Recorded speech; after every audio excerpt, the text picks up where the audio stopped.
ஆதவ அர்ஜுன் பேட்டி பார்த்தீங்கன்னா அடிப்படையிலே கை வைக்கிறார். அடிமடியில் கை வைக்கிற மாதிரி அடிப்படையிலே கை வைக்கிறார். திருமாவளவன் இன்னைய வரைக்கும் இந்த மாதிரி விஷயங்களில் ஆதவ அர்ஜுனை பற்றி கண்டுக்காமல் ஒரு அப்ஸ் அண்ட் டவுன் அப்படி இப்படி போய்கிட்டு போகிறாருன்னா காரணம் இதுதான். நீங்கள் எங்களை முற்றிலும் எங்களை இது பண்ணுவீங்க, நாங்கள் வேடிக்கை பார்த்துட்டு இருக்க முடியுமான்னு. ஆதவ அர்ஜுன் ஒவ்வொருத்தருடைய ஒவ்வொரு விடுதலை சிறுத்தைகள் தொண்டர்களுடைய மனநிலையை பிரதிபலிக்கிறார். அதையும் தாண்டி கூட்டணி கட்சிகளுடைய மனநிலையை அவர் பிரதிபலிக்கிறார். இன்னைக்கு அவர் திருமாவளவன் அது அவருடைய சொந்த கருத்துன்னு சொல்லியிருந்தா ரைட்டு, ஆதவ அர்ஜுன் தப்பான். ஆனால் சொல்லியே விஜய் கூட சேர்றது என்ன பிரச்சனை இருக்கும்? திருமாவுக்கு அதிமுக அழிஞ்சிச்சின்னு சொல்லாதீங்க. இப்போ நான் சொன்னேன்ல, நாளைக்கே காங்கிரஸ் விசிக இடதுசாரிகள் அப்படியே அங்கே சாஞ்சாங்கன்னா இவங்க அவ்வளோதான். எங்களால் ஜெயிச்சுட்டு எப்படி எங்களால் ஜெயிச்சுட்டு எங்ககிட்டயே இது பண்ணுறீங்களா அப்படின்ற ஒரு இது வரும். இது என்ன மனப்பான்மை? இதே பெரிய போக்கில் நாங்கள் இத்தனை சீட்டு ஜெயிப்போம், நீங்கள் இவ்வளோதான் அப்படின்னா நிச்சயமாக அந்த கூட்டணி நீடிக்கிறதுக்கான வாய்ப்புகள் மிக மிக குறைவு.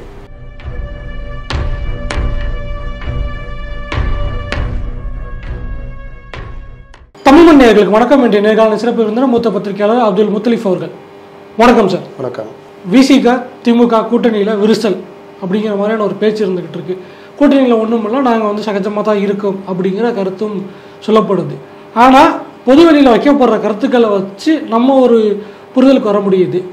ஸோ அந்த புரிதல் தவறு அப்படின்னு அவங்களே தான் கருத்து வைக்கிறாங்க, அவங்களே அந்த புரிதல் தவறும் அப்படின்னு சொல்கிறாங்க. ஸோ என்ன நடந்துக்கிட்டு இருக்கு? நீங்கள் ஆதவ அர்ஜுன் பேட்டி பார்த்தீங்கன்னா அடிப்படையிலே கை வைக்கிறார். அடிமடியில் கை வைக்கிற மாதிரி அடிப்படையிலே கை வைக்கிறார். அந்த ஜூனியர் விகடன் பேட்டியில் லைட்டாக குறிப்பிட்டிருந்தார். தந்தி டிவி பேட்டியில் கிட்டத்தட்ட இப்போ வரவங்களாம் துணை முதல்வர் ஆகும்போது என் தலைவர் 40 வருஷமாக இருக்கார், ஏன் அவர் வரக்கூடாதா? ஆட்சியில் பங்கு அதிகாரத்தில் பங்குன்றது ஏன் இருக்கக்கூடாது அப்படின்றாரு. அடுத்து நீங்கள் வேறு ஒரு சேனலுக்கு பேசும்பொழுது இன்னும் விக்ரஸாக அடிக்கிறாரு. தலைமுறை பேட்டியில் பார்த்தீங்கன்னா ஒவ்வொன்றா சொல்லி அடிக்கிறார். பர்சன்டேஜ் இன்றைக்கி யாருக்கும் பர்சன்டேஜ் கிடையாது. கூட்டணின்றது இல்லாமல் யாரும் வர முடியாது. தந்தி டிவிலையும் சொல்கிறாரு, எங்களுடைய இது இல்லைன்னா நீங்கள் வட மாவட்டத்தில் ஜெயிக்கிறது கஷ்டம் அப்படின்னு. அப்போ அதோடைய அர்த்தம் என்னென்னா, உங்களால் நான் என்னால் நீ அப்படின்றதான் அதோடைய அர்த்தம். இவங்க என்ன சொல்கிறாங்க, நாங்கள் இல்லைன்னா நீங்கள் இல்லவே இல்லை அப்படின்னு. ஆமாம், இல்லை தான். அதே மாதிரி நாங்கள் இல்லைன்னா நீங்கள் இல்லை தான், அப்படி தான் கணக்கு. அப்போது இது ஒரு அடிமடி. ரெண்டாவது விஷயம் என்ன சொல்கிறாரு, பொது தொகுதி அப்படின்றது ராசா பேசுகிறது பதில் சொல்கிறாரு. நீங்கள் ஏன் பெரம்பலூரில் நின்றுடலாம்ல, உங்கள் சொந்த தொகுதி, ஏன் நீலகிரியில் போய் நிற்கிறீங்க அப்படின்னு கேள்வி கேட்குறாங்க. நல்ல கேள்வி தான் அது. இதுக்காக தான் நாங்கள் போராடுறோம். நாங்கள் ஒரு பொதுவான கட்சி, தலித்துகளுக்கு தனி தொகுதி அப்படின்னு இல்லாமல் தலித் எழில்மலையை ஜெயலலிதா திருச்சியில் நிற்க வச்சாங்க. அந்த உதாரணத்தை ஏன் கொண்டு வர மாட்டேங்கிறீங்க அப்படி? இதெல்லாம் அடிமடியில் கை வைக்கிற விஷயங்கள். ரெண்டாவது, கூட்டணின்றது நாங்கள் ஏன் ஒரு பங்கேற்பு அப்படின்னு இருந்தால் அந்த அரசு நல்லா இதுவாக இருக்கும். அதை தாண்டி என்ன சொல்கிறேன், இதில் ஏதோ ஒரு நேர்காணல், எந்த நேர்காணல் ஞாபகம் இல்லை, அதில் அவரு கட்சிக்கு விசிகாக்குன்னு இல்லாமல் இடதுசாரிகள்லேருந்து முஸ்லீம் லீக்கள் எல்லாரும் அந்த அமைச்சரவையில் பங்கு வகிக்கணும் அப்படிங்கிற ஒரு விஷயத்த அவர் டேர்ம் பண்ணுறாரு. அதை தான் அவர் கூட்டணின்னு சொல்கிறது. அதுதான், எங்களுக்குன்னு சொல்லலை, எல்லாருக்கும். இப்போ மத்திய அரசு இருக்குது, சின்ன சின்ன கூட்டணி கட்சிகள் கூட இது. சந்திரபாபு நாயுடு அறுதி பெரும்பான்மை இருந்தாலும் பவன் கல்யாணுக்கு துணை முதல்வர், அவங்க இதில் நல்ல அமைச்சர் பதவியெல்லாம் கொடுத்துருக்காங்க. அப்போ அவர் என்ன சொல்கிறாரு, இந்த மாதிரி நீங்கள் கொடுத்தீங்கன்னா ஒரு சமநிலை வரும், எந்த ஒரு பிரச்சனையும் பேசப்படலாம். இப்போ வேங்கை வயல்னு எடுத்துக்கிட்டிங்கன்னா அது ஏதோ ஒரு சாதாரணமாக ஒரு எஸ்ஐ லெவலில் முடிக்க வேண்டிய பிரச்சனை. ஆனால் இன்றைக்கி பேசுகிற ஆசா அங்கே போகவே இல்லை. அவர் இன்னும் பேசுவார், இன்னும் இவங்களுக்கு வீரியம் அடையலை, அதனால் ஆசாவோட நிறுத்திக்கிட்டார் போல். ஆனால் இது காவல்துறையுடைய இது ஒன்று விமர்சனம் அப்படியே நிற்கிது. ஆனால் அதை தாண்டி போகணும், அதை தான் நான் எதிர்பார்க்குறேன். இது காவல்துறை தாண்டி அமைச்சரவை அந்த மாதிரி போகணும். அதுக்கு தான் நான் இந்த மாதிரி கூட்டணி எதிர்த்து இருக்கிறப்போ அந்த ஒரு சமநிலை வரும். ஏன்னா இவங்க அதில் முன்னெடுப்பு பண்ணுவாங்க. இன்றைக்கி இவங்களால எங்கே கொடி ஏற்றினாலும் கொடியை எடுக்கிறான்ற ஒரு விமர்சனம் தான் வைக்கிறாருல்ல. என்ன காரணம்? நீ என்ன ஜெயிச்சு என்ன கூட்டணி இருந்தாலும் நீ எங்களை பொறுத்த வரைக்கும் ஒன்றும் கிடையாது. அந்த எண்ணம் தான் கீழே அதிகாரிகள் வரைக்கும் இருக்குது. அந்த மதுரை மாவட்ட ஆட்சியர் மேலே நேரடி குற்றச்சாட்டு வைக்கிறார் திருமாவளவன். அவங்க கேள்வி கேட்டால் நோ கமெண்ட்ஸ்னு தப்பிச்சு ஓடுறாங்க. அப்போ இந்த நிலைப்பாடெல்லாம் ஏன் வருது? இது மாதிரி விஷயங்கள்லாம் பண்ணணும். எங்களால் நீங்கள் வர்றீங்க, உங்களால் நாங்கள் வர்றோம். அப்போ நம்ம எல்லாருமே பயன்பெற மாதிரி இருக்கணும். ஆட்சி அதிகாரன்றது உங்களுக்கு மட்டும்தானா? நாங்கள் வந்து இதுக்கு மட்டும்தான் இருக்கிறோமான்றது தான் அந்த அர்த்தம். அதை சாஃப்டாக கேட்குறாரு. இப்போ அடிமடியிலேயே இந்த விவகாரத்தை கை வச்சிருக்காருன்னு தான் நான் பார்க்குறேன். விசிகாவில் திமுக எதிர் நிலைப்பாடில் இருக்கக்கூடிய ஆட்கள் நிறைய பேர் இருக்காங்க. பல பேர் யூடியூப்பில் அவங்களுடைய கருத்துக்களை பதிவு பண்ணியிருக்காங்க. இன்னும் சொல்ல போனால் வந்து இது மானங்கெட்ட கூட்டணி அப்படின்னு மாநில இளைஞரணி செயலாளராக இருக்க ஒரு சங்கத்தமிழன் வந்து ஒரு ஊடகத்தில் பேட்டியை கொடுத்தாரு. இன்ன வரைக்கும் அந்த பேட்டி அப்படியே தான் இருந்துக்கிட்டு இருக்கு. பல நேரங்களில் பதிவு பண்ணியிருக்காங்க. அப்போ எல்லாம் வந்து இந்த கூட்டணி குறித்து பேசும்போதெல்லாம் வாய் திறக்காத திமுக இப்போ பதில் சொல்கிறாங்க அப்படிங்கிற ஒரு விஷயம் இருக்குது. அதையும் வந்து வேறு யார் வேணால் சொல்லியிருக்கலாம். ஆனால் ராசாவை வச்சு இது ரியாக்ட் பண்ண வர்றாங்க அப்படிங்கும்போது பழைய ஸ்ட்ராட்டஜி அவங்க வச்சுருப்பாங்கல்ல, அதே ஸ்ட்ராட்டஜியை திருப்பி எடுத்துகிட்டு வந்து ஒரு பேட்டர்னை ஃபாலோ பண்ணுறாங்களாங்கிற கேள்வி. இன்றைக்கி காலம் மாறிக்கிட்டே வருதுங்க. நீங்கள் வந்து எல்லாத்தையும் நீங்கள் எனக்கு என்னன்ற மன்னர் மனோபாவத்தெல்லாம் அணுக முடியாது. அதை அவரும் அதில் குறிப்பிடார் பாருங்கள். நீங்கள் வந்து கூட்டணி இல்லாமல் இருக்க முடியாது. 45% தனித்து நின்று அடித்ததுன்னா ஒரே ஆள் ஜெயலலிதா மட்டும்தான். அன்றைக்கி இருந்த கரிஷ்மா லீடர்ஸ் யாரும் கிடையாது. அப்போ இன்னும் மாறுதுங்க. விஜய் வராரு, இன்னும் எல்லாமே மாறிக்கிட்டு இருக்குது. பாஜக உள்ளே வந்துடும் பூச்சாண்டி காட்டினீங்களே, 18% வாங்கினாங்கல்ல, என்ன உள்ளே வராமல் அப்போ வாங்கினாங்க. 12% தனித்து பாஜகவுக்கு ஓட்டு இருக்குல்ல, அது இன்னும் உள்ளே வர வச்சுட்டீங்கல்ல. நீங்கள் உள்ளே வந்துடும்னா முன்னெல்லாம் என்ன பண்ணுவாங்கன்னா ஏடிஎம்கே டிஎம்கே என்ன அடிச்சுக்கிட்டாலும் அவங்களுக்குள்ள நம்ம தான் 2 பேர் தான் இருக்கணும் அப்படின்ற ஒரு இது இருக்கும். தேமுதிக நடுவில் வந்தாங்க. என்ன தான் வந்தாலும் ஜெயலலிதா தேமுதிக ஒரு வழி பண்ணாங்க. அதுக்கப்புறம் 2016 இவங்க ஒரு வழி பண்ணாங்க. லாஸ்ட்டில் தேமுதிக ஒன்றும் இல்லாமல் போச்சு. அந்த ஒரு 3வது இது வராமல் பார்த்துக்குவாங்க. காங்கிரஸும் அந்த மாதிரியே 2 பேரும் மாறி பந்தாடினாலும் இவங்க 2 பேர் தான் இருக்கிற மாதிரி இருந்தது. ஆனால் இந்த தடவை இவங்க எப்படி பிஜேபி காங்கிரஸ் முக்து பாரத்னு வராங்களோ அது மாதிரி அதிமுகவே இருக்கக்கூடாது அப்படின்ற ஒரு முனைப்போடையே இவங்க இறங்கி பண்ணுறதோட விளைவு பாஜகவோட அந்த உறவு, பாஜக வரதுக்கான ஏற்பாடு, அண்ணாமலையை வளர்த்து விடுறது, இந்த வேலையெல்லாம் பண்ணதோடைய விளைவு ஏடிஎம்கே பெரிய அளவில் அடி. இங்கே போவாகமே பெரிய அளவில் அடி. இப்போ நீ வந்து பிஜேபி வந்துடும்னு இப்போ இவங்களாம் சொல்கிறாங்களே, விசிகாவில் சொல்கிறாங்க, பத்திரிகையாளர்கள் பல பேர் கதறாங்க. அப்போ பிஜேபி உள்ளே வர வேலையெல்லாம் செஞ்சிட்டிங்கல்ல, அதிமுக ஒன்றும் இல்லாமல் பண்ணீங்கல்ல, திராவிட கட்சிகள்லாம் 2 கட்சி மாறி இருந்தாலும் இருந்துருந்தாங்க. இப்போ ஏடிஎம்கே ஒன்றும் இல்லைன்ற நிலைமையை உருவாக்குறீங்கல்ல. அப்போ பிஜேபி இன்றைக்கி 18% என்டிஏ 12% பிஜேபின்னு வந்துருந்துச்சு. அப்போ என்ன இவங்க பேசுகிறது? அப்போ இந்த இது வந்து கூட்டணின்றது வந்து இது ஒரு இதை உருவாக்கி ஏடிஎம்கே இல்லாமல் பண்ணலாம் அப்படின்ட்டு நினைக்கிறாங்க. ஆனால் இது நினைப்பெல்லாம் நடக்காது. ஏன்னா பழைய வரலாறு எடுத்து பார்த்தா ஒவ்வொரு காலகட்டத்தில் காங்கிரஸ் வாங்கின வாக்கு, திமுக வாங்கின வாக்கு ஒன்றும் இல்லாமல் போனது. 96 ஏடிஎம்கே ஒன்றும் இல்லாமல் போனது, 2001 டிஎம்கே ஒன்றும் இல்லாமல் போனது, 2011 டிஎம்கே ஒன்றும் இல்லாமல் போனது. தேமுதிக தானே எதிர்கட்சி. அப்போ இந்த மாதிரி விஷயங்கள் 2011 அப்படி தானே எதிர்கட்சி அந்தஸ்தே கிடையாது. அப்போ இந்த மாதிரி விஷயங்கள் எல்லாம் மாறி தானே இன்றைக்கி டிஎம்கே இந்த அளவுக்கு வந்து நிற்கிது. அது காரணம் கூட்டணி பலம் தானே. சேம் இதே ஏடிஎம்கேக்கு சொல்லலாம். 96 ஒன்றும் இல்லாமல் போனாங்க, 98 அடித்தாங்க, அப்படியே மாறுது கூட்டணி. 2001 மறுபடியும் அடிக்கிறாங்க, 2006 அப்படியே குறையுது, 2 பேருக்கும் ஒன்றும் இல்லாமல் போகுது. 2011 அடிக்கிறாங்க, 16 அடிக்கிறாங்க. அப்ஸ் அண்ட் டவுன் இருக்கா? இதுக்கு காரணம் என்ன? கூட்டணிகள் மாறி அமையிறது. 2006 இருந்த அந்த கூட்டணி 2096 திமுகவோட ஸ்வீப் அடிக்கிறது காரணமாக இருந்த மூப்பனார் கூட்டணி 2001 ஏடிஎம் கூட வந்தோன்னா அப்படியே தலைகீழ மாறுது. அப்போ இதில் என்ன விஷயம்? கூட்டணி இல்லாமல் ஆட்சி இல்லை. அதை தான் அவர் சொல்கிறாரு. ஒரே தடவை 2 தடவை மட்டும் ஜெயலலிதா அதை மாற்றி விட்டாங்க. இப்போவும் இவங்க அதே வேலையை பண்ணிக்கிட்டே இவங்க என்ன சொல்கிறாங்க, எங்களை விட்ட ஆள் கிடையாது, நாங்கள் தான் அப்படின்ற 200 சீட் நிற்போம் அப்படின்றப்ப தான் அந்த சலசலப்பு வருது. 200 சீட்டு ஜெயிப்போம். அப்போ அந்த சலசலப்பு வருது. அப்போ 200 சீட் நீங்கள் ஜெயிப்பீங்கன்னா 34 சீட்டு தான் எங்களுக்கான்ற எண்ணம் தான் எல்லாருக்குமே வருது. திருமாவளவன் இன்னை வரைக்கும் இந்த மாதிரி விஷயங்களில் ஒரு ஆதவ அர்ஜுனை பற்றி கண்டுக்காமல் ஒரு அப்ஸ் அண்ட் டவுன் அப்படி இப்படி போய்கிட்டு போகிறாருன்னா காரணம் இதுதான். நீங்கள் எங்களை முற்றிலும் எங்களை இது பண்ணுவீங்க, நாங்கள் வேடிக்கை பார்த்துட்டு இருக்க முடியுமான்னு. பதறதெல்லாம் யாருன்னு பார்த்தீங்கன்னா 3 பேர் 4 பேர் தான். நீங்கள் விடுதலை சிறுத்தைகளில் கீழே இருக்கிற தொண்டர்களோ இல்லை 2ஆம் கட்ட 3ஆம் கட்ட தலைவர்களோட யாருமே இதில் யாராவது ஆதவ அர்ஜுனை திட்டினாங்களா?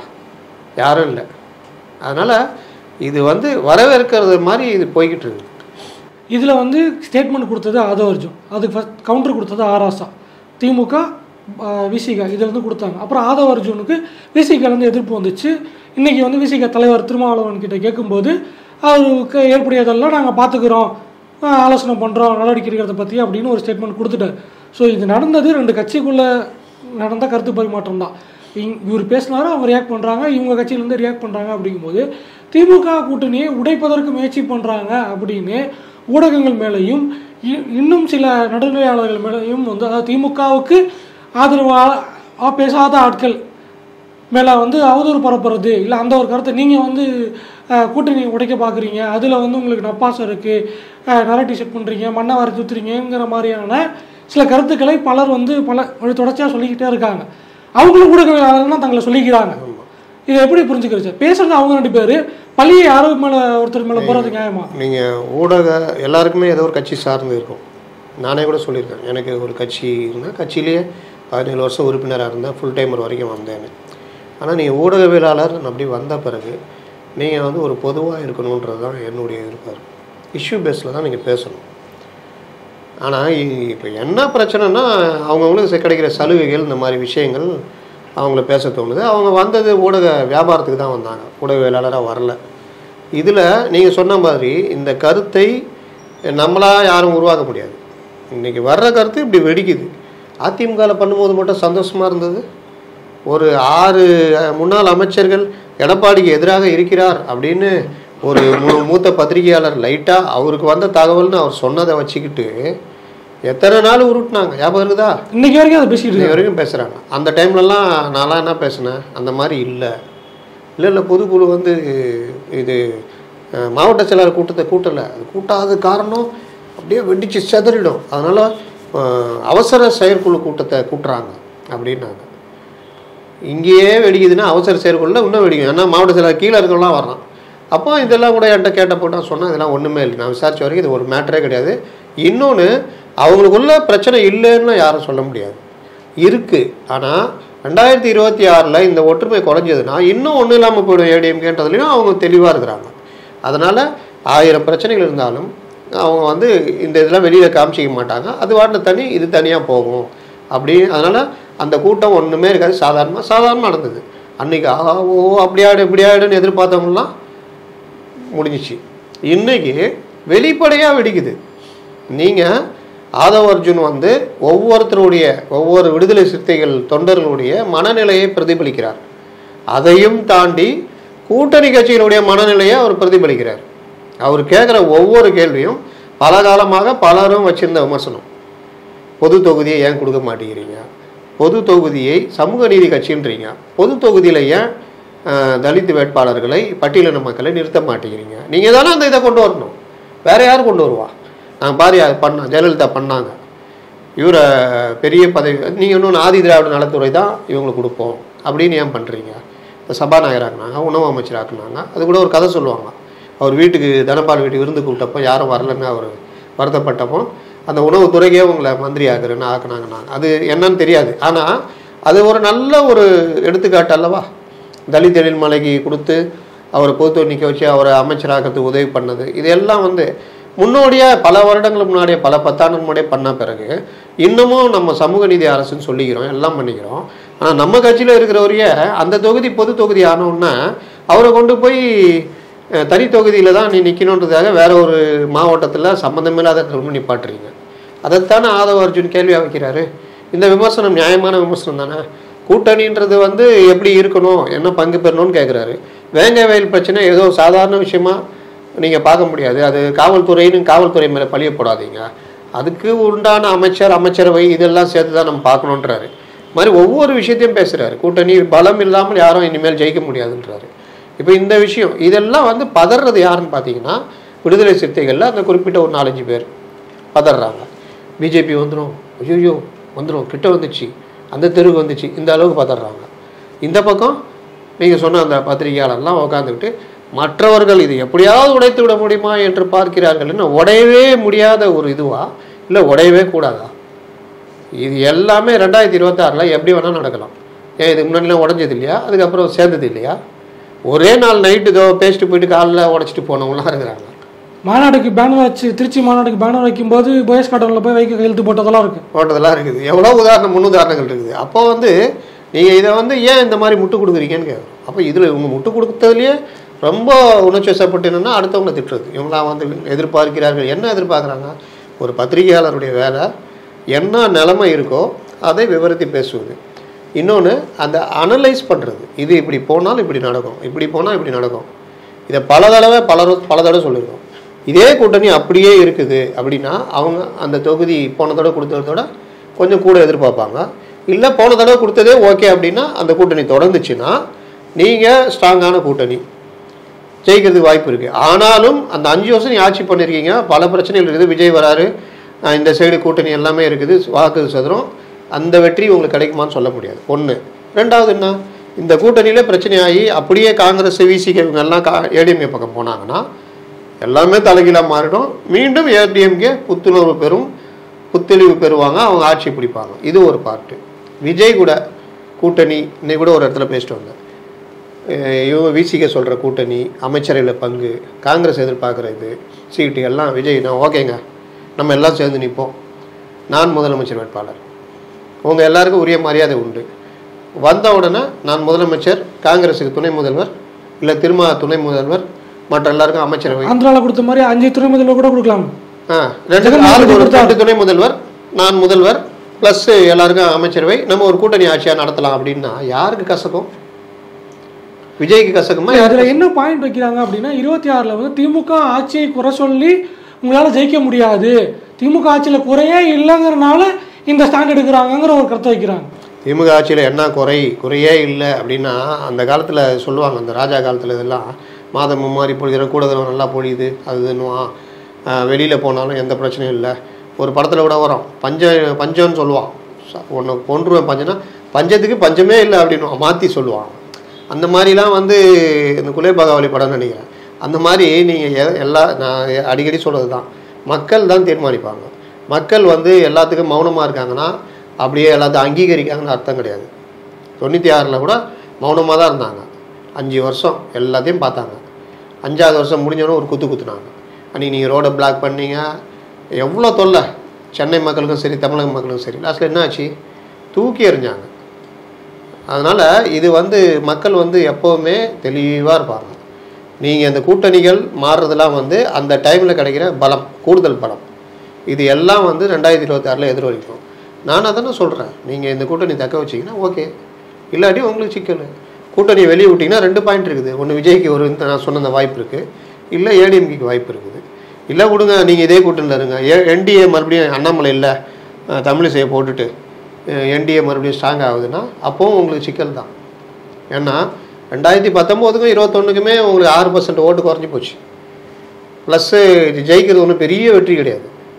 அப்போ இவ்வளோ 5 வருஷம் ஆட்சி நடத்தி இவ்வளோ அதிருப்தியெலாம் இருக்கும் பொழுது எப்படி இதாகும்? அங்கே கூட்டணி பலம் சேரும்போது நீங்கள் கூட்டணி கால்குலேஷன் போட்டால் 18%, அவங்க 22%, சேருங்க 40% வந்துடுறாங்க. ப்ளஸ் அந்த ஆட்சி மேல் வெறுப்பெல்லாம் சேர்ந்தால் அடிக்க வாய்ப்பு இருக்குது. இல்லை உங்களுக்கு மெஜாரிட்டி, யாருக்குமே மெஜாரிட்டி கிடைக்காது. இதில் வந்து ஆதவ அர்ஜுனுடைய கருத்து வந்து அவருடைய தனிப்பட்ட கருத்து அப்படின்னு துணை பொதுச் செயலாளர் சொல்கிறார். பொதுச் செயலாளர் வந்து அரசியல் முதிர்ச்சியற்றது அப்படிங்கிற ஸ்டேட்மெண்ட்லாம் சொல்கிறார். ஆனால் கட்சித் தலைவர் வந்து இன்றைக்கி தான் வாய் திறந்திருக்கா, இது வரைக்கும் கிட்டத்தட்ட ஒரு 5 நாட்களாக மௌனமாக இருக்கார். இன்னொரு கேள்வி எங்கே வருது அப்படின்னா 2016-19 தேர்தலாம் தெரியல, மதிமுக கூட ஒரு பிரச்சனை. வைகோ சொன்ன கருத்துக்கு வன்னியரசு எதிர்வினையாற்றார். ஃபேஸ்புக்கில் போஸ்ட் போட்ட உடனே தொலைபேசியில் அழைச்சி அந்த பதிவை நீக்கு அப்படின்னு கட்டளையிட்டார். நான் நீக்கிட்டேன் அப்படின்னு வன்னியரசு வந்து அதை பொதுவெளியிலே பதிவு பண்ணார். அவ்வளோ முக்கியமாக பார்க்கக்கூடிய கூட்டணி கட்சிகளை நீங்கள் வந்து 19 ஜெயிச்சப்பையும் சரி, 24 ஜெயிச்சப்பையும் சரி, 21 ஜெயிச்சப்பையும் சரி, வெற்றியை கொண்டு வர்றது பிரச்சனை இல்லை, கூட்டணி கட்சிகளுக்கு முகம் சுளிக்க வைக்கிற மாதிரியோ அவங்கள சீன்ற மாதிரியோ எதுவும் பண்ணக்கூடாதுன்னு பல நேரங்களில் சொன்ன திருமா 5 நாட்களாக வேடிக்கை தான் பார்த்துருக்கார். ஆராசா எதிர்வினையாற்றின பிறகும் நேற்று வந்து பிடியில் லைவ் ஓடி இருக்கு. அது வரைக்கும் கூட அதே ஸ்டேட்மெண்ட், ஆதவர்ஜனோட ஸ்டேட்மெண்ட் மாறின மாதிரி தெரியல. அப்படிங்கும்போது இதில் நீங்கள் ஒரு விஷயம் நல்லா கவனிக்கணும். திருமாவளவன் பல அவமானங்களை சந்தித்து பல இடையூறுகளை சந்தித்து தான் அந்த கூட்டணியில் வந்து அவர் தொடர்றார். இது ஒன்று. ரெண்டாவது, ஆதவ அர்ஜுன் எங்கேயுமே நேரடியாக இவர்களை இழிவுபடுத்துகிற விதமாக வேறு எந்த வகையிலையும் பண்ணலை. அவர் ஃபேக்டை சொல்லிகிட்டு இருக்காரு, கூட்டணி பலம் இல்லாமல் ஜெயிக்க முடியாது. யார் நேற்று வந்தவங்களாம் கூட துணை முதல்வர் ஆகும் பொழுது பேரை கூட சொல்லலை. நாங்கள் வந்து என் தலைவர் 40 வருஷமாக இருக்கார், ஏன் வரக்கூடாது, இந்தந்த பிரச்சனையில் இந்த கவர்மெண்ட்டை தலையிடணும் அப்படின்னு ஒரு பொதுவாக சொல்கிறாரு. இதற்கு முதிர்ச்சி இல்லாத பேட்டின்னு ஒருத்தர் பதறாரு, அவருடைய சொந்த கருத்துன்னு ஒருத்தர் சொல்கிறாரு. கூட்டணி வந்து எந்த பிரச்சனை ஏடிஎம் கூட கூட்டணியே கிடையாதுங்க, டிஎம் கூட தான் கூட்டணின்னு வன்னியரசு அடித்து அக்மார் குத்தி சொல்கிறார். இதெல்லாம் ஒரு பக்கம் போனாலும் திருமாவளவன் நேற்று வரை கண்டிக்கலை. இது அவர் கருத்துன்னு சொல்லலை, முதிர்ச்சியற்ற இதுன்னு சொல்லலை. இன்றைக்கும் நீங்கள் சொன்னது கூட தப்பு. அவர் எப்படி சொல்கிறாருன்னா, ஒரு எல்லா கட்சிக்கும் அந்த கட்சியில் இருக்கிறவங்களுக்கு மாற்று கருத்துக்கள் இதெல்லாம் சொல்கிறதுக்கு உரிமை இருக்குது. இறுதியில் கட்சி தலைமைக்கு கட்சி கட்டுப்படும். இந்த இதில் வந்து இவருடைய பேச்சு கூட்டணியில் எந்த பிரச்சனையும் உருவாக்கலை. அந்த மாதிரியான பேச்சு இவருடைய பேட்டியில் இல்லை. கூட்டணியிலையும் எந்த பிரச்சனையும் இல்லை. அப்படி ஏதாவது வந்தால் முடிவெடுக்க வேண்டிய இடத்துல இருக்கிறது நான் தலைமை. அதனால் எங்கள் கட்சி இவங்களோட பேசி நான் முடிவெடுப்பேன். இது சம்மந்தமாக இல்லை, பேட்டி சம்மந்தமாக இல்லை, கூட்டணி இது சம்மந்தமாக எங்கள் இதில் நான் பேசி முடிவெடுப்பேன். அப்படி தான் முடிக்கிறார் அவர். ஆதவ் அர்ஜுன் சொல்லிட்டு அவர் முடியும் நடவடிக்கை எடுப்பதற்கா ஆலோசனை குழு கூட்டம் சொல்லலை. நீங்கள் மறுபடியும் அந்த பேட்டியை பாருங்கள். ஆதவ் அர்ஜுன் பேச்சில் பிரச்சனை இல்லை, கூட்டணிக்கும் அவருடைய பேச்சினால் பிரச்சனை இல்லை. எல்லாருக்கும் மாற்றுக்கருத்து சொல்கிறது உரிமை இருக்குது. அது ஆனால் இறுதியில் கட்சி தலைமைக்கு கட்சி கட்டுப்படும். இப்படி ஒன்று முடிச்சிட்டாரு, இதோட முடிச்சிட்டாரு. அடுத்து கூட்டணியில் எந்த பிரச்சனையும் இல்லை. அப்படி எந்த வந்ததுன்னா அதை பார்த்துக்க வேண்டியது என்னுடையது கட்சி தலைமைன்ற முறையில். அதனால் எங்கள் நிர்வாகிகளுக்குள்ளே பேசி நான் முடிவெடுத்துக்குவேன். அப்படி தான் முடிக்கிறாரு. எங்கேயும் அடுத்து கேள்வி கேட்கும்போது அப்படின்றாரு, நீ சும்மா வளர்க்காதீங்க போங்க அப்படின்றாரு, முடிச்சிடுறாரு. பட் இதில் வந்து கட்சியில் இருக்கவங்களே பேசுகிறாங்கல்ல, வேற இப்போ திமுகவில் தான் ஆர்எஸ் ரியாக்ட் பண்ணுறாரு, அதை புரிஞ்சுக்க முடியுது. பட் ஆனால் பொதுச் செயலாளர் பேசுகிறாரு, கூட இருக்க சக துணை பொதுச் செயலாளர் சேம் கேடரில் இருக்காங்க, அவங்க எல்லாமே பேசுகிறாங்க. அப்படிங்கும்போது இதை எப்படி புரிஞ்சுக்கிறது சார்? கட்சி தொண்டர்களுக்கு வந்து யாருடைய ஸ்டாட்மெண்ட்? இப்போ ஒருத்தர் ஆதவ் அர்ஜுன் துணை பொதுச் செயலாளர், ஷானவாஸ் துணை பொதுச் செயலாளர், வன்னியரசு, எஸ் பாலாஜி எல்லாரும் அதே பொறுப்பில் தான் இருக்காங்க, ஒரே பவர் லெவலில் இருக்காங்க.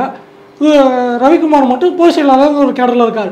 ஸோ எல்லாரும் ஒரே கேடரில் இல்லை கொஞ்சம் முன்ன பின்ன இருந்துக்கிட்டு இப்படி பேசுறதுங்கிறது வந்து, நீங்கள் ஒரு கூட்டணின்றது ஓரளவு தான் இருக்கணும். ரொம்ப தொடர்ந்துச்சுன்னா இந்த பிரச்சனை வரும். அவங்களோட இணங்கி போயிடுவாங்க, அவங்களாவே மாறிடுவாங்க.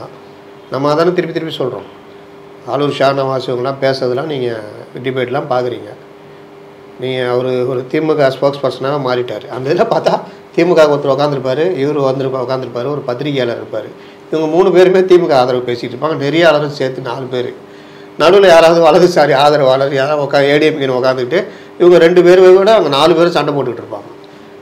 இதெல்லாம் நம்ம டெய்லி பார்க்குறோம், இந்த டிபேட்டுன்ற பேரில் நடக்கிறது.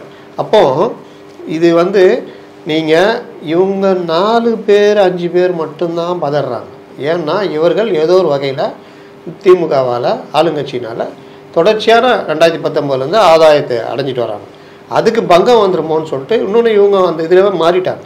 இல்லை சின்ன குறுக்கீடு சார், கட்சி இப்போது எல்லா தொண்டர்களுக்குமே கட்சின்னு ஒன்று சேர்றோம்னா நம்ம கட்சியில் நமக்கு இது பண்ணணும், நம்ம கட்சி தலைவருக்கு முக்கியத்துவம் அப்படிங்கிற விஷயம் தான். இப்போ திமுக தொண்டர்னா ஸ்டாலின் சிஎம் ஆகணும், அதிமுக தொண்டர் எடப்பாடி, இப்போ நாளைக்கே தாவேக தொண்டர்களுக்கு விஜய் சிஎம்மாக பார்க்கணும் அப்படிங்கிற ஆசை இருக்கும். அதே மாதிரி விசிகா தொண்டருக்கு திருமாவை முதல்வராக பார்க்கணுங்கிற ஆசை இருக்கும்போது தொண்டருடைய மனநிலையை தான் வந்து ஆதவ் அர்ஜுன் பேசியிருக்காருன்னு நான் புரிஞ்சுக்கிறேன். அவங்க தலைவராக ஒரு துணை முதல்வராக பார்க்கணும்னு ஆசைப்படுறாங்க, அது தவறு இல்லை. ஆனால் அதை விட முக்கியம் தங்களுக்கு இருக்க தனிப்பட்ட லாபம், தங்களுடைய பதவி அப்படிங்கிறத இந்த 5 பேர் முக்கியத்துவம் கொடுக்குறாங்கன்னு எடுத்துக்கலாமா? அப்படி தான் இது வரைக்கும் இருக்குது. என்ன பிரச்சனைனா இவர் என்ன திருமாவுக்கே அந்த சிக்கல் இருக்குது. அவர் ஏதாவது ஒரு விஷயத்தை தனியாக முடிவெடுத்தாருன்னா கிட்டத்தட்ட இவர்கள் நீங்கள் தேமுதிகால் நடந்தது, எஸ்ஆர் பார்த்திபன், சந்திரகுமார் இந்த மாதிரி. அப்போ திருமாவே இந்த காலகட்டத்தில் முடிவெடுத்தாலே இவர்களை வந்து வச்சு உடைக்கிற ஏற்பாடு கூட நடக்கிறதுக்கு வாய்ப்பு இருக்குது. ஏன்னா அந்தளவுக்கு இவங்க ஊறி போயிட்டாங்க. அப்போ இவங்க வந்து ஆதவ் அர்ஜுன் பேசுறதை பற்றி இவங்க கருத்து தெரியக்கூடாது, அது இவங்க கட்சிக்குள்ளே இது பண்ணணும். திருமா தான் அது முடிவு பண்ணணும். திருமா எதையுமே சொல்லலை. அப்போ உள்கட்சிக்குள்ளே தான் நீங்கள் பேசிக்கணும்னா நீங்கள் சொன்ன மாதிரி எல்லாம் ஈக்குவல் பொறுப்பில் இருக்காங்க. அவர் வந்து அப்போ அவரை நீங்கள் திருமாவை நிராகரிக்கிறீங்களா? அவர் முடிவை நிராகரிக்கிறீங்களா? அவர் தான் பதவி கொடுத்தாரு, அவர் தான் பேசுகிறத கண்டுக்காமல் இருக்கிறாரு. அப்போ நீங்கள் அதை மீறி நீங்கள் வந்துட்டுன்னா பதட்டப்படுறீங்கன்னு தான் அர்த்தம். அப்போ இது வந்து சரி, இன்றைக்கி அவர் திருமாவளவன் வந்து அது அவருடைய சொந்த கருத்துன்னு சொல்லியிருந்தா ரைட்டு, அதை ஒரிஜின் தப்பான், ஆனால் சொல்லியே. அதனால் இது வந்து இன்னொன்று பெரிய வரவேற்பு இருக்குதுங்க விடுதலை சிறுத்தைகளுக்குள்ளே. நீங்கள் எங்கே யார் என்ன போட்டாலும் இவங்க தான் கோவப்படுறாங்க தவிர மற்ற கட்சியில் யாருமே எங்கேயுமே ரியாக்ட் பண்ணல, எல்லாம் அதை வரவேற்கிறாங்க. அதனால் அவருக்கும் பாருங்கள் அடுத்தடுத்து பேட்டின்னு போகிறாரு. அப்போ தலைமையிட்ட கேட்காமையா போவார்? தலைமை அனுமதி இல்லாமல் அவர் போய் பேட்டி கொடுப்பார்? தலைமை அனுமதி இல்லாமல் இந்த விஷயங்கள்லாம் பேசுவார்? அவரை பற்றி இவர் திரும்ப இன்றைக்கி பேசுனது கூட ஒரு பெரிய அளவில் ஒரு ஸ்ட்ராட்டஜி டீமு மற்றெல்லாம் ரெடி பண்ணி எல்லாம் பார்த்துட்டு நம்ம இப்படி பண்ணலான்ற முடிவெடுத்து தான் அவர் கிட்டத்தட்ட திருமாட்ட பேசியிருப்பார். நமக்கு இவ்வளோ வேல்யூ இருக்குது, பாமகக்கு என்ன இது இருக்குதோ அதுக்கு அதே சம அளவு நமக்கு இருக்குது. ஆனால் பாமக ஒவ்வொரு தடவையும் 7 MP சீட்டு, 20 MLA சீட்டு, 25 MLA சீட்டுன்னு கேட்டு 10 MP வாங்குறாங்க. அப்போ நம்ம 2 MP 3வது ஒரு தனி பொது தொகுதி எம்பியே கேட்டு வாங்க முடியாத அளவுக்கு நம்ம இருக்கிறோன்னா நம்மளை வந்து இவங்க காலடியிலே இருக்கிறதுனால அப்படி இளப்பரமாக நினச்சிக்கிறாங்க. அப்போ நம்ம கொஞ்சமாவது பண்ணணும். ஏன்னா இதுதான் நேரம். விஜய் வந்துட்டாருங்க, அடுத்த வருஷம் விஜய் வந்துட்டாருன்னா திமுக இப்போவே பதறாங்களா, நெருக்கடி தானே. அப்போ விஜய் இருக்கார், இந்த சைடு ஏடிஎம்கே ஃப்ரீயாக இருக்குது, பிஜேபிக்குள்ளே கூட்டணி இல்லைன்றதில் ரொம்ப தெளிவாக வந்துட்டாங்க. அப்போ ஏடிஎம்கே ஃப்ரீயாக இருக்குது, 2 கதவு திறந்து வச்சுருக்கப்போ ஆப்ஷன் இருக்கிறப்போ இவங்க யோசிப்பாங்களா மாட்டாங்களா? முன்ன ஆப்ஷன் இல்லை. நீங்கள் போன 24ல் பார்த்தீங்கன்னா எவ்வளோ ஏடிஎம் கூட போயிடுவார், இவர் பிஜேபி கூட போயிடுவார், நம்பகத்தன்மை இல்லைன்னு பிரச்சனை இருந்தது. 21 கூட்டணியிலே இருந்தாங்க, பிஜேபியும் உங்க என்டிஏ கூட்டணியிலே இருந்தாங்க. அப்போ உங்களுக்கு ஆப்ஷன் கிடையாது திருமாக்கு. இன்றைக்கி ஆப்ஷன் இருக்கா இல்லையா? 1க்கு 2 ஆப்ஷன் இருக்குது. விஜய் கூட சேர்றது என்ன பிரச்சனை இருக்கும் திருமாக்கு? விஜய் கூப்பிட்டு நீங்கள் ஆனால் பார்த்துக்குங்க, உங்களுக்கு 25 MLA சீட்டு கொடுக்குறேன், காங்கிரஸ் வரட்டும், அதுக்கு ஒரு 50 MLA சீட்டு கொடுக்குறேன், மீதி நான் நின்றுக்கிறேன், மீதி யார் வராங்களோ பங்கிட்டுக்கலாம், வர்றதை நம்ம பார்த்துக்கலாம்னா என்ன பிரச்சனை வரும்போது? அதனால் இப்போ ஏடிஎம் கூப்பிடுது, வாங்க 20 MLA சீட்டு கொடுக்குறேன், காங்கிரஸ் வரட்டும், ஒரு 50 தரேன், மற்றவங்களாம் வரட்டும், நிற்போம் அப்படின்னா என்ன பிரச்சனை வரப்போகுது?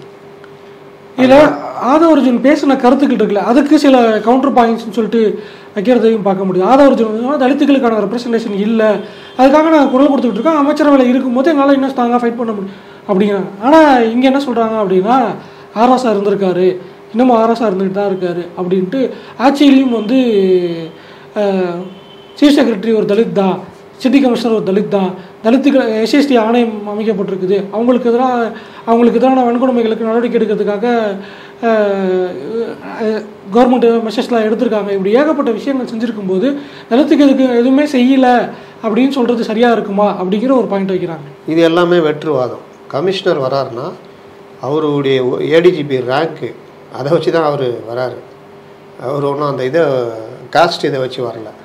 சீஃப் செக்ரட்டரி அதே மாதிரி அவர் பிரின்சிபல் செக்ரட்டரி, அவர் அந்த பதவியில் ஐஏஎஸில் ஒரு உச்சத்தில் வர்றதுனால தான் அவர் அங்கே சீஃப் செக்ரட்டரியாக வராரு. ஏன்னா இவங்களுக்கு தெரிஞ்சவங்களாக இருப்பாங்க, இவங்க இந்த அதிகாரி நமக்கு நெருக்கமானவங்க கொண்டு வராங்க, அங்கே நான் காஸ்ட்டு பார்த்தா போட்டாங்க, அது கிடையாது. சரி, அமைச்சர்களில் யார் தலித் அமைச்சர் வந்து ஒரு பெரிய இலாகா வச்சுருக்காரு, முக்கியமான இலாகா வச்சுருக்காரு? ஆயுதிராவிட நலத்துறை, இன்னும் 2 அமைச்சர்கள் இருக்காங்க, என்ன துறையில் இருக்காங்கன்னு தெரியல, பெருசாக வச்சுருக்காங்க. மாவட்ட செயலர் எத்தனை பேர்? கட்சியில் பெரிய பொறுப்பில் ஏன் ராசா ஏன் வேறு இது பொருளாளரும் மற்றது ஏன் வர முடியல? அப்போ இந்த மாதிரி விஷயங்கள்லாம் வந்து கேள்வியாக வரும். இவங்க கேட்குறதுல அதெல்லாம் கிடையாது. அவங்க கட்சிக்குள்ளே வந்து ஆதவ அர்ஜுன் கேள்வி கேட்கல.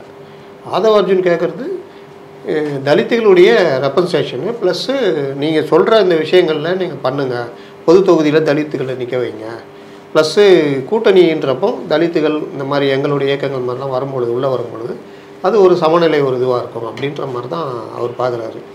அதனால் இந்த வாதங்கள்லாம் வச்சுக்கிட்டுலாம் பண்ண முடியாது.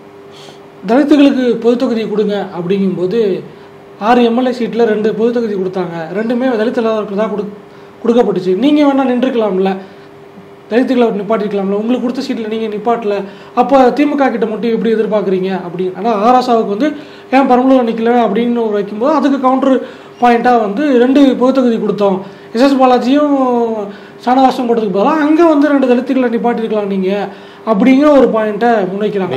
இன்னொன்று அதிகார பகிர்தல் இருக்குது, ஆட்சியில் பங்கு வேணும், அதிகாரத்தில் பங்கு வேணும், கேபினெட்டில் இடம் வேணும் அப்படிங்கும்போது அருந்ததியர் உள்ள ஒரு இடஒதுக்கீடை நீங்கள் எதிர்க்கிறீங்க, அதை ஏற்றுக்கிட்டு இந்த பக்கம் வந்து பங்கு வேணும்னு கேட்குறது வந்து சக தலித்துக்கு வந்து இடம் இல்லை, அவன் வேலைவாய்ப்பு கிடைக்கிறத பறிச்சுட்டு நீங்கள் வந்து அமைச்சரவையில் எங்களுக்கு இடம் கொடுக்கல அப்படின்னு சொல்கிறத எப்படி பார்க்குறது, அது நியாயமா அப்படிங்கிற.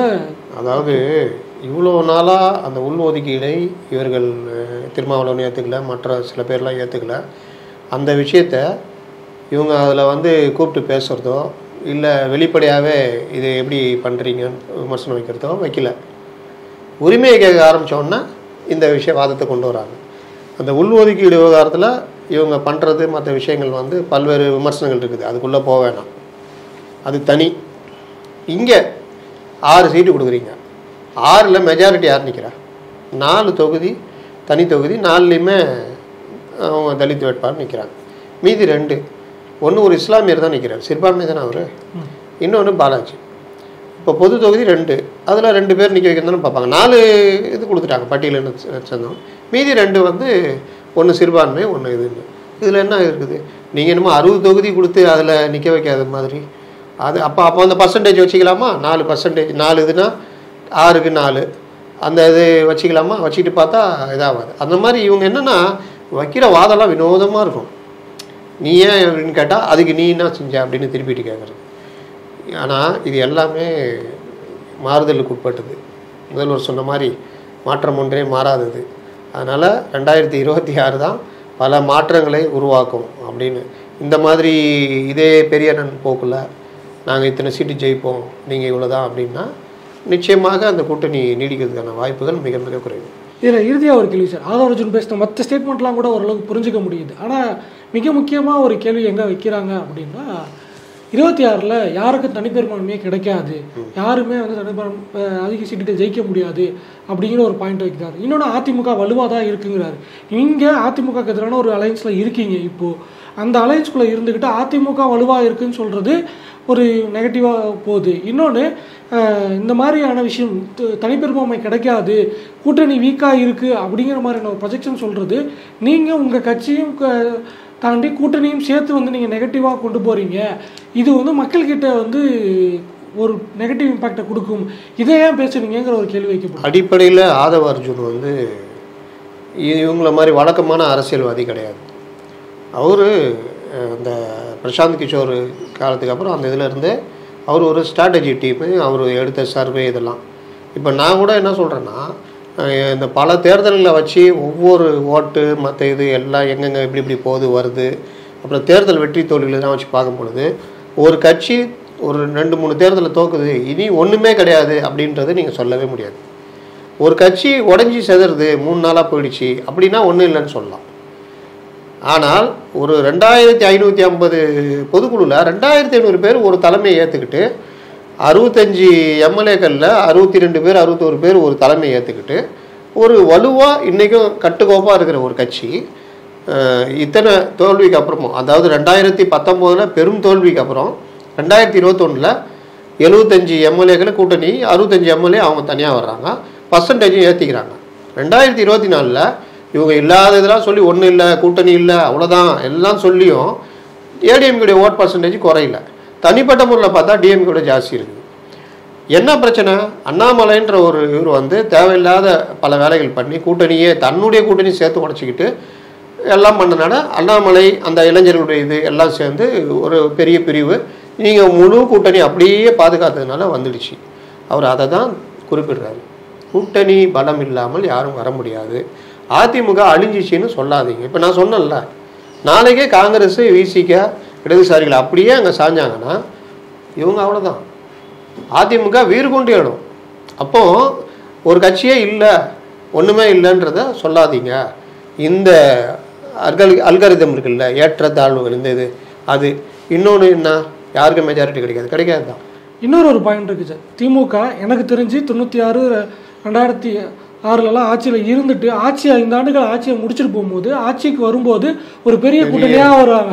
ஆட்சியை முடிக்கும் போது கூடவே கூட்டணி இருக்க முடியாது. 96 ஆட்சியை அமைக்கும் போது இருந்த கூட்டணி யாருமே இல்லை. 2006 2004 ஜெயிச்சு 2006 அந்த கூட்டணி தொடருது. 11 அவங்க யாருமே இல்லை, எல்லாரும் அந்த பக்கம் ஏடிஎம்கே பக்கம் போயிட்டாங்க. ஸோ ஆட்சி திமுக முடிக்கும் போது அந்த கூட்டணி கட்சிகள் அவங்க கிட்ட இல்லை. அது 2 பேருக்குமே நடக்கும். இப்போ ஜெயலலிதா ஜெயிச்சு வந்தால் அவங்க அந்த 5 ஆண்டு முடிக்கும் போது கூட்டணி அப்படியே மாறி இருக்கும். ஏன்னா ஆட்சி எதிர்த்து பிரச்சனை வரும், அது வரும், இவங்க ஆட்சி தொடரக்கூடாதுன்றப்போ அவங்க அந்த இந்த 2 கட்சியுமே பெரிய மனோபாவத்தில் நடக்கிறது. ஜெயிச்சவனுன்னா சும்மா சொல்கிறது, இடதுசாரிகளை ஆரம்பத்தில் இப்போ இல்லை, வெளியில் வந்து ஒரு 8 எம்எல்ஏ 9 எம்எல்ஏ ஜெயிச்சோன்னா அவங்க அரசுக்கு எதிராக போராடுறது, சட்டசபையில் பேசுறது, கேள்வி கேட்குறது, அங்கே இந்த பிரச்சனை அவங்க தொகுதி பிரச்சனை பேசும்பொழுது கோபம் வரும். வெளியில் விமர்சித்து ஏதாவது அறிக்கை விட்டு அதை பண்ணால் கோபம் வந்துடும். எங்களால் ஜெயிச்சுட்டு எப்படி எங்களால் ஜெயிச்சுட்டு எங்ககிட்டயே வந்து இது பண்ணுறீங்களா அப்படின்ற ஒரு இது வரும். இது என்ன மனப்பான்மை? சேரும்போது கூட்டணி வைக்கும்போது அவ்வளோ ஒரு இது எங்களுடைய இடதுசாரிகள் இருக்காங்க, எங்களுடன் விடுதலை சிறுத்தைகள் இருக்காங்க, எங்களுடன் காங்கிரஸ் இருக்குதுன்னு எல்லாத்தையும் சேர்த்துக்கிட்டு போய் ஒருத்தர் சார்ந்து ஜெயிக்கிறீங்க. ஜெயிச்சு முடித்தவொன்னே இது ஜெயலலிதா கிட்டே அதே பிரச்சனை தான். ஜெயித்த உடனே அந்த தேமுதிகவை அவங்க நடத்தின விதம், தேமுதிக இல்லைன்னா நீ ஜெயிச்சிருக்க முடியாது. அந்த உண்மை கசந்தது அவங்களுக்கு. வேறு வழி இல்லாமல் கூட்டணி சேர்ந்தாங்க. ஸோ இவங்களுடைய நெருக்கடி காரணமாக இல்லை நீங்கள் எடுக்கிற முடிவு எடுத்தீங்கன்னா அவ்வளோதான் முடிஞ்சிடுவாங்க கதை அப்படின்னவர் தான் வேறு வழி இல்லாமல் தேமுதிக கூட்டணி சேர்த்துக்கிட்டாங்க. ஜெயித்த பிறகு கூட்டணி கட்சி அவங்க சட்டசபையிலையும் நடத்தின விதம் பார்த்திங்கன்னா ரொம்ப மோசம். சின்ன விஷயத்து கூட வம்புலுக்கிற மாதிரியே. அது என்ன ஆயிடுச்சு, அந்த பீரியடில் வைகோவை கழட்டி விட்டாங்க. 14 லெஃப்ட்டுக்கு வைகோ அவரே கழட்டிட்டார். அவரே மண்ணள்ளி கொட்டிட்டாருங்க. 2-3 பக்கெட்டு மண்ணள்ளி அவர் தலையில் கொட்டிக்கிட்டாரு. ஏங்க அவங்க 12 சீட்டு தரேன்னாங்க, நீங்கள் 15 சீட்டு கேட்டீங்க. சரி கூட குறைய ஏதாவது பேசி பண்ணணுமா? அட்லீஸ்ட் 12 சீட்டு ஜெயிக்கிற கூட்டணி தெரியுது, ஊருக்கே தெரியுது இந்த கூட்டணி கண்டிப்பாக ஜெயிச்சிரும்னு. 12 சீட்டை கொடுத்தா ஜெயிச்சிருந்தா 12க்கு 10 ஜெயிச்சிருக்கலாம். என்ன பண்ணுறீங்க? அட்லீஸ்ட் திமுகட்டியாக போகணும். தேர்தல் புறக்கணிப்பு யார் எடுப்பா அந்த மாதிரி முடிவை? ஒரு கட்சி முதலாளித்துவ கட்சியுடைய அடிப்படையே என்னென்னா தேர்தல் தான். தேர்தலில் ஜெயிச்சாதான் அவங்களால எதாவது தாக்கு பிடிக்க முடியும். இந்த மாதிரி குழி பறிக்கிற வேலை யாராக பண்ணுவாங்க? சொந்த கட்சிக்கே சொந்த இது குழி பறிக்க. அதனால் மதிமுக சேர்க்காதீங்க. ரைட் போயிட்டு வான்னு விட்டாங்க ஜெயலலிதா. அவங்களுக்கு ஜாலி தான். இல்லை 14 இடதுசாரிகளை கழட்டி விட்டாங்களா அதே மாதிரி? ஆமாம், அவங்க தனிச்சு தானே விடப்பட்டாங்க. ஆமாம், அதனால எல்லாருமே ஒரு மாதிரி காங்கிரஸ் இவங்க கழட்டி விட்டாங்க, அவங்க தனிச்சு போனாங்க, எல்லாமே நடந்தது. அப்போது கூட்டணி பலனால நீங்கள் கழட்டி விட்டதுன்னு என்னாச்சு? 14 காங்கிரஸை கழட்டி விட்டோன்னா திமுக நிலைமை என்னாச்சு? ஜெயலலிதா ஈஸியாக அடித்தாங்கல்ல. 16லேயும் அந்த வேலையை பண்ணீங்க, எல்லாரையும் கழட்டி விட்டீங்க, எல்லாரும் செதறினாங்க. ஈஸியாக ஜெயலலிதா எவ்வளோ சீட்டு? 1000 ஓட்டு 500 ஓட்டில் தானே வித்தியாசம். இல்லை 16ல் கூட வந்து 200 தொத்தி நாங்கள் நிற்க போகிறோம்னு ஸ்டாலின் சொன்னார். அதனால தான் நீங்கள் வெளியே போங்கன்னு சொன்னாருன்னு திரும்ப சொல்லுவாங்க. சொன்னார், இப்போ சொன்னார். அப்போது இந்த மாதிரி அதே இந்த 2 கட்சிக்குமே இந்த மனப்பான்மை இருக்குது. கூட்டணி கட்சிகளை தேர்தலுக்கு பயன்படுத்துது, முடிஞ்சவொன்னே அலட்சியப்படுத்துறது. அவங்க பார்ப்பாங்க அடுத்த 5 வருஷம் அங்கே மாறுவாங்க. சேம் இது அப்படி போய்கிட்டு இருக்குது. இது எங்கே போய் முடியும்னு தெரியாது, ஒருத்தர் தான் பார்க்கணும். இதுவரை எங்களோட இந்த கருத்துக்களை பயந்தமைக்கு நன்றி.